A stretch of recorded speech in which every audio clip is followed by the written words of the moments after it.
पूरा दुनिया खुश बा 5 किलो राशन खा के भैया। कहल का चाहत बा भैया।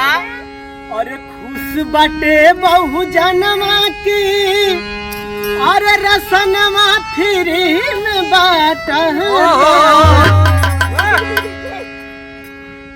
पूरा दुनिया खुश बा 5 किलो राशन खा के, लेकिन अंदर का बात ना जाने तू का होए बा। भैया तो ही बता दा अपनी आवाज में। अरे खुश बाटे बहु जनमा की, रसनमा फ्री में बाटाता। खुश बाटे बहु जनमा की,